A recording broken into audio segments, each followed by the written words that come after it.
آپ اس وقت دیکھ رہے ہیں G M T V international. Pakistan کی سیاسی صورتحال پہ ہم تبصرہ نگاروں سے تبصرے لے رہے ہیں۔ امید ہے کہ آپ کو یہ تبصرے پسند آئیں گے۔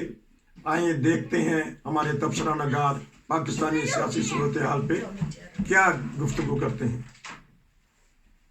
ملکی سیاسی صورتحال کے تبصرے پر چلتے ہیں کینیڈا جی ایم ظفر صاحب کے پاس۔ میں ان سے پتہ کروں گا کہ قومی اسمبلی میں آج ایک قرارداد منظور ہوئی یا پاس ہوئی ہے، اس بارے میں جی بتائیے گا، آپ کیا رائے رکھتے ہیں، کیا تبصرہ کرنا چاہیں گے آج کے قومی اسمبلی کے اجلاس پر؟ جی اس میں دیکھیں کہ ظاہر یہی ہو رہا تھا کہ اب دونوں پارٹیاں بالکل آمنے سامنے کھل کر جو ہے نا وہ آ رہے ہیں، اور جس طرح کہ میں نے پہلے بھی کہا تھا کہ یہ تقسیم بڑی ہی خطرناک ہے۔ سپریم کورٹ میں بھی تقسیم ہو گئی ہے اور اسمبلی بھی اب بالکل جو ہے نا وہ سیاستدان بھی ڈٹ گئے ہیں، اپوزیشن خاص کر، کیونکہ اب دونوں جو ہے نا وہ آخری حد تک کھیلنے کے لیے تیار ہیں۔ اس اسمبلی کو بھی پتا ہے کہ حکومت چلانا کوئی آسان کام نہیں، اور انہوں نے جو کرنا تھا وہ کر لیا۔ انہوں نے اپنے سارے کیسز معاف کروا لیے، جو کچھ انہوں نے کرنا تھا وہ کر لیے۔ میاں صاحب بھی شاید واپس آ جائے، سب کچھ ہو گیا، اب رہ تو کچھ گیا نہیں ہے۔ جتنا لٹکانا تھا عمران خان کو وہ بھی لٹکا لیا ہے، لیکن بدقسمتی یہ ہے کہ ادھر سپریم کورٹ بھی تقسیم ہے، ادھر اسمبلی جو ہے وہ ساری اپوزیشن کم از کم متحد ہے، اور انہوں نے کھیلو نہ کھیلنے دو کی پالیسی بھی اپنائی ہوئی ہے کہ اگر فرض کرے کہ سپریم کورٹ اپنی پاور استعمال کرتی ہے اور ان کو کنٹمپٹ لگاتی ہے تو کس کے خلاف لگائے گی، کتنے لوگوں کے خلاف لگائے گی؟ وزیر اعظم کے خلاف لگائے گی، پوری اسمبلی کے خلاف لگائے گی۔ اسمبلی ٹوٹ بھی جاتی ہے، یہ نکل بھی جاتے ہیں پھر بھی شہید بن جائیں گے، کیا فائدہ اس سے ہوگا؟ اور الیکشن تو ہونا ہی ہونا ہے، اب کتنے دن رہ گئے ہیں، باقی کتنے مہینے رہ گئے ہیں۔ اب جو کچھ بھی ہو، الیکشن تو اکتوبر میں ہونے ہی تھے، اگر ایک دو مہینے پہلے ہو گئے پھر کیا فرق پڑ جائے گا؟ اور اکتوبر میں ہی ایک سیٹ کساٹ کے وہاں تک پہنچنا ہی ہے معاملہ۔ اور اب ایک تو اسمبلی یہ چاہتی ہے کہ یہ کسی ایک طرف لگے معاملہ، یا ہم جائیں یا سپریم کورٹ اپنا آپ سیدھا کرے یا کچھ کرے، کہ دیکھو فیوریٹزم ہونا نہیں چاہیے، نہ ہماری عدالتوں کو شو کرنا چاہیے فیوریٹزم کسی کے لیے، اور نہ باقیوں کو جو ہے نا، جب تک اپنی آنکھ بحال نہیں رکھیں گے۔ کہ اب یہ بھی نہیں ہے کہ کھل کھلا کے جو ہے نا وہ عدالتیں بھی بولنا شروع ہو جائیں کسی کے ایک حق میں اور کسی کے خلاف، ان کو زیب نہیں دیتا یہ بات کہ وہ یہ کریں، اور پھر اسمبلی بھی کیا کرے۔ تو یہ بڑی عجیب صورتحال میں یہ داخل ہو چکے ہیں، لیکن میرا خیال ہے کہ اب یہ یا تو کہتے ہیں کہ مرج کے شہید ہو جاؤ اور پھر جا کے عوام میں شور مچاؤ، اپنا کوئی بیانیہ بنانے کے لیے ہو جاؤ، وہ کرنے کے لیے تیار ہیں۔ تو میرا خیال ہے کہ سپریم کورٹ بھی پیچھے نہیں ہٹے گی، اور یہ اب حالات بد سے بدتر ہی ہوتے جائیں گے، اس کا کوئی حل نظر آتا نہیں نظر آتا۔ آخر پہ الیکشن ہی ہونے ہیں، چاہے وہ سپریم کورٹ کے کسی حکم سے یہ سارے ختم ہو جائیں یا اسمبلی کچھ کر لے اور اس فیصلے کو بدلوا لے۔ تو یہ بتائیے گا کہ قومی اسمبلی میں مذہبی کارڈ بھی کھیلا جا رہا ہے، تو یہ کیوں ایسے معاملے لے آتے ہیں اسمبلی میں؟ کسی کو یہودی ایجنٹ کہہ دینا، کسی کو فلاں فرقے کا ایجنٹ کہہ دینا، تو یہ جو مذہبی طبقہ اس کے ووٹ لینے کے لیے کر رہے ہیں ایسی باتیں؟ یہ دیکھیں، یہ تو ایک بہت بڑا پرانا کھیل پاکستان میں چل رہا ہے اور ہمیشہ سے چلتا آیا ہے۔ جب بھی انہوں نے حالات کا کسی رخ موڑنا ہوتا ہے یا کوئی فرقہ بندی کی کوئی اس طرح کی باتیں کرانا شروع کر دیتے ہیں، کسی کو کافر قرار دینے کا، کسی کو کچھ قرار دینے کا، رخ دوسری طرف موڑ دیتے ہیں۔ کسی کو یہودی ایجنٹ بنا دیتے ہیں، کسی کو انڈین ایجنٹ بنا دیتے ہیں، کسی کو قادیانی ایجنٹ بنا دیتے ہیں، اور حالات کو اس طرف موڑ دیتے ہیں۔ اور ہر کوئی اپنے مخالف کو، تو زیادہ تر تو یہاں یہی ہوتا ہے کہ یا اس کو یہودی ایجنٹ کہیں گے یا انڈین، اور پھر اس کو قادیانی بنا، وہ ہو یا نہ ہو قادیانی، اس پر لیبل لگوا دیں گے تاکہ لوگوں کا رخ اس طرف ہو جائے، یا فسادات کروا دیں گے جس میں کسی ایک فرقہ کو ٹارگٹ کرنا شروع کر دیں گے، اور وہ آگے احمدی آتے ہیں ان کو ٹارگٹ کرنا شروع کر دیتے ہیں، تاکہ لوگ جو اس کے خلاف بولے گا اس کے خلاف سارے ہو جائیں گے کہ اس نے بیان کیوں دیا ہے اس فرقے کی حمایت میں۔ تو یہ کھیلتے ہیں یہ سارے گندی سیاست اس طرح کی، اور توجہ ہٹانے کے لیے یہ اس طرح کا کارڈ اس وقت فوراً جو ہے نا یہ استعمال کرتے ہیں۔ اب دیکھیں کہ سارے وہ بھٹو والا کیس بھی یاد کر رہے ہیں کہ وہ جب عدالتوں نے بھٹو کا بھی قتل کیا تھا اور اس وقت یہ نہیں بولے تھے۔ تو یہ سب اسی طرح کھیل چل رہا ہے اور یہ اسی طرح چیز چلتا رہے گا. یہ گندی سیاست ہے اس ملک میں. جب تک ان کے قبلے درست نہیں ہوں گے یہ اسی طرح ان کے برکتیں اٹھ چکی ہیں ان سے, یہ اسی طرح لڑتے رہیں گے. بہت بہت شکریہ کہ آپ نے ماہرانہ تبصرہ کیا. بہت شکریہ آپ کا. آج کے قومی اسمبلی کے جو قرارداد پاس ہوئی ہے, ہم جو ہمارے ہائی کورٹ کے ایڈوکیٹ ہیں سردار خضر محمود صاحب, ان کی رائے لیتے ہیں. جی بتائیے گا. جی دیکھیں, جس طرح کا فیصلہ آیا تھا اور جج صاحب کی اس میں ضد اڑترمی تھی, جی اس نے اس ضد اڑترمی نے خود ثابت کیا ہے کہ جج صاحب شاید کسی سوچی سمجھ سازش منصوبہ بندی کے تحت جو ہے وہ فل بینک کی طرف جانا چاہ رہے ہیں. جی اور پھر اس کے بعد حکومت جو ہے انتہائی کمزور پوزیشن میں ویسے کھڑی تھی, اور اس کے بعد مہنگائی ہے, بدامنی ہے, بے روزگاری ہے, اس کے بعد IMF کے مطالبات ہیں, تو حکومت کی جو ہے وہ بھی کی ہے. تو اگر اس کے مزید اس کو دیوار سے لگایا جائے گا تو وہ شاید لگنے کی تیار نہیں تھی. اس لیے یہ ساری صورتحال بنی ہے کہ اب جو حکومت سامنے کھڑی ہوگی, اب کابینہ نے بنا دی ہے, اور کابینہ کو یا پوری حکومت کو کیسے کوئی نوٹس دے گا. تو میرے خیال میں اس میں سب سے زیادہ قصور ہے وہ چیف جسٹس صاحب کا ہے کہ وہ ضد پہ نہ آتے اور معاملات کو اگر افواہ تفریح لے کے چلتے. دیکھیں ان کے جو بھی فیصلہ اس میں بھی 90 دن کی بات تھی, تو KP کی اسمبلی کی انہوں نے چھوڑ دیا, پنجاب اسمبلی کا کر دیا انہوں نے.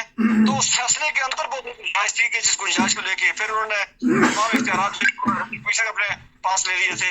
تو یہ ساری چیزیں ملا کے اگر دیکھیں تو بدقسمتی سے اس ملک کے اندر جو بھی اقدام ہو رہا ہے وہ ایک ایسا ہر طرح کا اقدام, ہر ادارہ, حکومت ہو, ادارے ہوں, وہ ایک ایسی طرف جا رہے ہیں کہ جہاں صرف بدامنی ہے اور جہاں صرف انریسٹ ہے, اور اس کے بعد عوام کے لیے مشکلات میں اضافہ ہوتا جا رہا ہے. یہ بتائیے گا کہ اس جو سپریم کورٹ کے فیصلے سے نون لیگ کو دوبارہ جان پڑی ہے سیاسی گھوڑے میں, یا یہ بیک فٹ پہ گئی ہے؟ کل ایسے ہی ہے کہ نون لیگ کے پاس کوئی بیانیہ رہا نہیں تھا.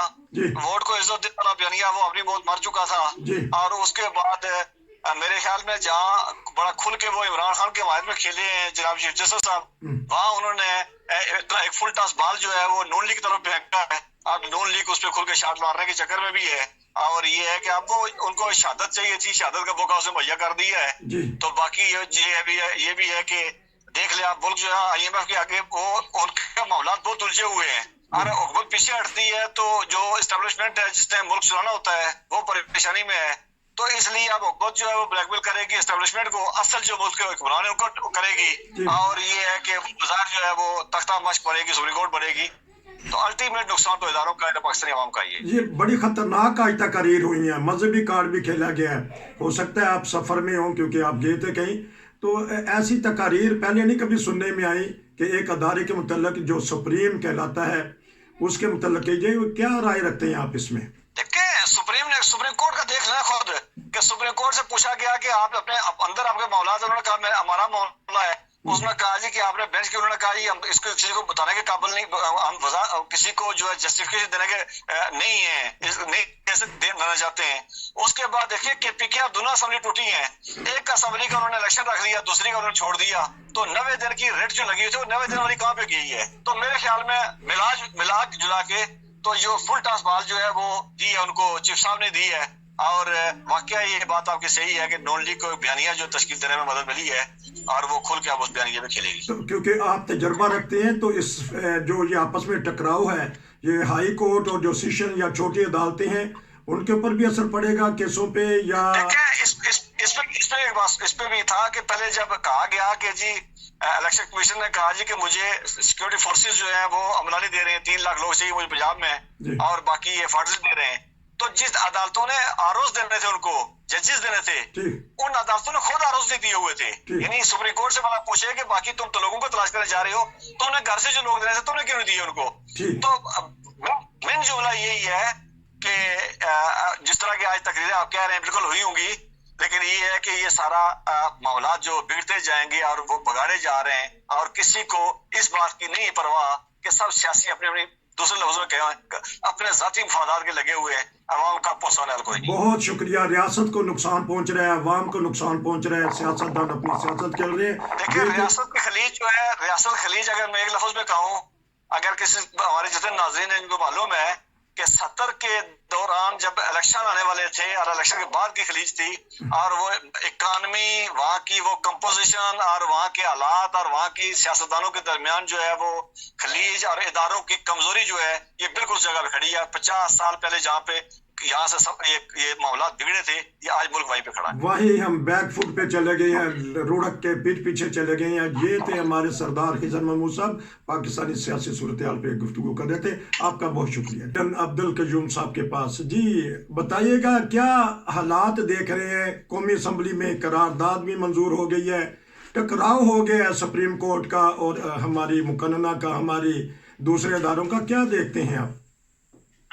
بڑی بدبختی ہے ہماری کہ یہ گورنمنٹ جو آدھی پارلیمنٹ کی گورنمنٹ ہے اور پھر اس کے اندر جو لوگ بیٹھے ہیں وہ ساری دنیا کو پتہ ہے کہ یہ لوگ جو ہیں یہ ان کا کریکٹر کیا ہے. یہ کسی کو شک نہیں ہونا چاہیے. دوسرا یہ کہ یہ اگر دیانتدار لوگ ہوتے تو جو پارلیمنٹ جو قانون ہے پاکستان کا اس کو فالو کرنا ہوتا ہے. ساری دنیا کرتی ہے, آپ کے ہمسائے ممالک دیکھ لیں, دنیا دیکھ لیں, صرف قانون کو فالو کرتی ہے. قانون میں ہے کہ اگر 90 ڈیز کے اندر الیکشن ہونا ہے تو کوئی بھی محب وطن آدمی, کوئی بھی پارلیمنٹرین, کوئی بھی جمہوریت پسند انسان, کوئی بھی دیانتدار شخص, کوئی بھی ملک کے بارے میں پازیٹیو سوچ رکھنے والا انکار نہیں کر سکتا. اگر یہ لوگ اس چیز کو نہیں مانتے تو آپ یہاں سے اندازہ لگا سکتے ہیں کہ اگر سپریم کورٹ کا حکم کے الیکشن جو ہیں وہ 90 ڈیز میں ہوں گے, اگر یہ نہیں مانتے تو پھر آپ کو یہ اندازہ ہو جانا چاہیے تھا کہ یہ لوگ کبھی بھی الیکشن نہیں کرواتے, کبھی بھی. 3 مہینے, 6 مہینے, سال, 2 سال, 4 سال, 6 سال. کیونکہ جب آدمی بدنیت ہوتا ہے, اندر سے بدنیت ہوتا ہے, تو وہ کبھی وہ جو ہے اس کے کاموں کے اوپر یقین نہیں کرنا چاہیے. یہ ایک پہلا سٹیپ ہے جہاں سے پوری پاکستانی قوم کو پتہ لگ جانا چاہیے کہ یہ لوگ بہت بدنیت لوگ تھے اور یہ لوگ پاکستان کے وفادار نہیں ہیں. یہ سب لوگ جو بیٹھے ہیں سب کو پتہ ہے کہ انہوں نے کیا کیا پاکستان کے خلاف, پاکستانی عوام کے خلاف کیا. پارلیمنٹیرین, یہ جو پارلیمنٹس کی قرارداد ہے اس کی زیرو ویلیو ہے, ڈبل زیرو ویلیو ہے. اس لیے کہ پہلی بات یہ ہے کہ پارلیمنٹ پوری ہے ہی نہیں ہے. آدھی پارلیمنٹ سے کم لوگ وہاں بیٹھے, اور پارلیمنٹ جو اگر پوری پارلیمنٹ ہوتی اور 2/3 میجارٹی کے اوپر اگر کوئی قرارداد پاس ہوتی تو اس کو وہ ایک قانون بنا سکتے ہیں, ایک امینڈمنٹ کر سکتے ہیں قانون آئین کے اندر. وہ ان کے پاس ہے ہی نہیں ہے. اور یہ صرف قرارداد, بڑی بڑی قراردادیں ہم نے سنی ہیں, پہلے پاس ہوئی ہیں, اس کا کوئی رزلٹ نہیں تھا, اس کا بھی کوئی رزلٹ نہیں ہے. یہ وہ لوگ ہیں جو چونکہ بدنیت ہیں, الیکشن نہیں کروانا چاہتے, ملک کو آگے چلوانا نہیں چاہتے, اور اس قسم کے ہتھکنڈے استعمال کر رہے ہیں کہ جو دشمن بھی اگر کوئی یہاں پہ ہوتا ہمارے اوپر, کسی دوسرے ملک کی حکومت ہوتی تو شاید وہ بھی نہ کرتا. لیکن پاکستانی قوم ابھی بہت تیار ہو کے بیٹھی ہوئی ہے, نہ صرف الیکشن کے لیے بلکہ سڑکوں پہ بھی آ جائے گی, اور ان کا اشر نشر سپریم کورٹ ہی کر دے گی. آپ دیکھ لیجئے گا 10 تاریخ کے بعد جو لوگ جو کوئی بک رہا ہے سپریم کورٹ کے خلاف, آئین کے خلاف, وہ سب لوگوں کا اشر سپریم کورٹ کیا کرنے والی ہے 10 تاریخ کے بعد آپ خود دیکھ لیجئے گا. دکھ کی یہ بات ہے کہ جو ہماری سپریم کورٹ ہے اس کا فیصلہ نہیں مانا جا رہا. اگر ہر حکومت یہ کرے گی, ہر بندہ یہ اٹھ کے کہہ دے گا کہ میں نہیں مانتا آپ کے یہ جو احکامات ہیں, تو پھر وہ ملک تو چلتا ہی نہیں. تو یہ بتائیے گا, اور دہشت گردی بھی ہو رہی ہے ان حالات میں, تو کیا دیکھتے ہیں؟ دیکھیں دہشت گردی جو ہے بالکل ہو رہی ہے, چونکہ دیکھیں نا وہ کہتے ہیں دشمن جو ہوتے ہیں وہ حالات کو دیکھتے ہیں, حالات کو دیکھ کے دشمن وار کرتا ہے. ایک گھر کے اندر جب لڑائی ہوتی ہے, آپس میں بھائی لڑ پڑتے ہیں, بہنیں بھائی, ماں باپ, تو پھر دشمن جو آپ کا بیٹھا ہوتا ہے وہ اس کو اور آگ لگاتا ہے, پھر اس کے خلاف اور فائدے اٹھاتا ہے. لائک وائز پاکستان کے اندر جو دہشت گردی ہو رہی ہے باہر سے تو نہیں ہو رہی, اندر سے لوگ ہمارے ملک کو مار رہے ہیں. اور یہ میں آپ کو دیانتداری سے بتا رہا ہوں کہ یہ ملا ازم کی پیداوار ہے, اور ملا ازم ہی اس سے فائدہ اٹھا رہا ہے. وہ لوگ جو پاکستان بننے نہیں دے رہے تھے. آج پاکستان بننے کے بعد بھی انہوں نے ایکسیپٹ نہیں کیا ہوا, اور وہ پاکستان میں تمام شریف اور جانبدار اور پاکستان کے وفادار اور اس طرح کے لوگوں کے خلاف لگے ہوئے ہیں. فوج کو کیا کیا مارا جا رہا ہے. آپ کی فوج اتنی بڑی ہے, کیوں نہیں کنٹرول کر سکی؟ یہ ایک سوال ہے, کوشچن ہے بہت بڑا. لیکن کیوں یہ کون لوگ ہیں جو روز پاکستانی فوج کے افسروں کو, جوانوں کو, پولیس کے افسروں کو, جوانوں کو, ایف سی کے جوانوں کو, افسروں کو مارتے جا رہے ہیں, اور آپ کی فوج اتنی بڑی تعداد ہونے کے باوجود ان کے اوپر کنٹرول نہیں کر پائی؟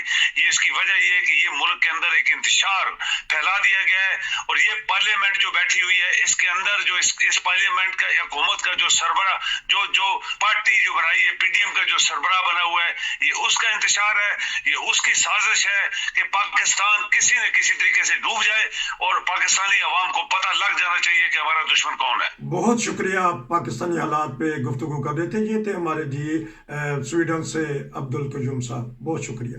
پاکستانی صورتحال پہ اب جرمنی سے تبصرہ لیتے ہیں. عمار ہیں ہمارے ساتھ, ان سے پتہ کروں گا جو قومی اسمبلی میں آج قرارداد پیش ہوئی. کہتے ہیں کہ قومی اسمبلی کا کورم ہی نہیں پورا, جب لوگ ہی نہیں پورے تو اس قرارداد کی کیا اہمیت ہوگی؟ جی بتائیے گا. آج اداروں کا ٹکراؤ ہو گیا ہے. پہلی بات تو یہ ہے کہ کورم پورا ہے. ٹھیک. اگر کورم پورا نہ ہو تو وہ اسمبلی چل نہیں سکتی. ٹھیک. یہ بات سرے سے ہی غلط ہو جاتی ہے کہ اسمبلی کا کورم پورا نہیں ہے تو وہ اسمبلی چل رہی ہے, نہیں چل سکتی. ٹھیک. نمبر 2 بات, قرارداد منظور ہوئی ہے, اس میں بھی کوئی شک نہیں ہے. جو آئین اٹھائے پھرتے ہیں, اس آئین کے تحت سپریم ادارہ پارلیمنٹ ہے. اچھا. اب وہ سپریم ادارہ نہیں ہے, جو بھی قانون بنائے گا یہی ادارہ بنائے گا, اسی کے ذریعے بن کے جائے گا. اب جب ایک قانون پہلے ہی بن چکا ہے اور وہ سینٹ اور قومی اسمبلی منظور کر چکی ہے کہ یہ قومی اسمبلی, اس نے جو سو موٹو لیا تھا اس پہ کہ 2 ججوں کے کہنے پہ, وہ بنتا ہی نہیں ہے. ٹھیک. کسی کے 2 ججوں کے کہنے پہ, اور وہ خود الزام کے زد میں ہے, جسٹس جاز الحسن بھی اور وہ دوسرا جج تھا نقوی, وہ دونوں کے دونوں اس الزام کے اندر موجود ہیں. ان کے کہنے پہ ایک چیف جسٹس جو ہے وہ کٹ پتلی بن گیا اور اس نے وسو موٹو لے لیا. وہ کیسے لے لیا؟ پھر اوپر سے سونے پہ سہاگا قاضی فائز عیسیٰ نے اس نے کہہ دیا کہ یہ جب تک رول طے نہیں ہوتے آپ اس مقدمے کو سن نہیں سکتے. پھر وہ 9 سے 3 پہ آگے وہ کیسے چلتا رہا. اب اصل حقیقت تو اندر والی کوئی بتاتا ہی نہیں ہے. قرارداد کو بھی چھوڑ دیں, لیکن اس جو سپریم کورٹ کے جج ہیں وہ 9 سے 3 پہ آ گئے, اور 3 سے بھی پھر وہ ساتھ ہی قاضی فائز عیسیٰ کا جو عدالتی فیصلہ ہے اس کا کیا کریں گے؟ تو کیا دیکھتے ہیں ٹکراؤ ہوگا آنے والے دنوں میں؟ کیا دیکھتے ہیں آنے والے دنوں میں کیا خطرات ریاست پاکستان پہ منڈلا رہے ہیں, اور دہشت گردی بھی ہے؟ دو طرف بڑھ رہے ہیں خطرات. جی. نمبر 1 تو کہ یہ ملک کا آئین ٹوٹ جائے گا, ختم ہو جائے گا. اس کی نظر صورت مجھے کوئی نہیں آتی. نمبر 2 صورت یہ بنے گی یا مارشل لا لگ جائے گا یا ایمرجنسی لگ جائے گا. جو مولانا عمران صاحب فرما رہے ہیں انتخابات اس کو چاہیے, وہ نہیں ہوتے ہوئے نظر آ رہے. وہ اب آپ ویب سائٹ پہ جا کے کسی سے بھی دیکھ لیں تبصرے, اور جو سیاسی تجزیہ نگار بیٹھے ہوئے ہیں ان کے اب دیکھ لیں, ہر بندہ یہی کہہ رہا ہے کہ یہ انتخابات جو 14 جولائی کی ڈیٹ سپریم کورٹ نے اناؤنس کر دی ہے یہ دے ہی نہیں سکتا. ہاں ٹھیک ہے, 14 مئی کی ڈیٹ. یہ بتائیے گا کہ پی ڈی ایم کو فائدہ ہوا ہے یا نقصان ہوا ہے یہ سپریم کورٹ کے فیصلے سے؟ اس کو 2 طرح کا ہے, نقصان بھی ہوا ہے اور فائدہ بھی ہوا ہے. جی. فائدہ یہ ہے, سب سے پہلے فائدہ دیکھ لیتے ہیں کہ فائدہ یہ ہے کہ یہ جو ان کے اندر تھوڑی بہت دراڑیں پڑ رہی تھیں وہ اکٹھے ہو گئے. ٹھیک. اس بات پہ وہ مکمل اکٹھے ہو گئے. ٹھیک. نمبر 1 بات. نمبر 2 بات کہ ان کو جو باہر سے لوازمات مل رہے ہیں, آج بھی میں وہ دیکھ رہا تھا کہ سعودی عرب نے $2 ارب دے دیے ہیں.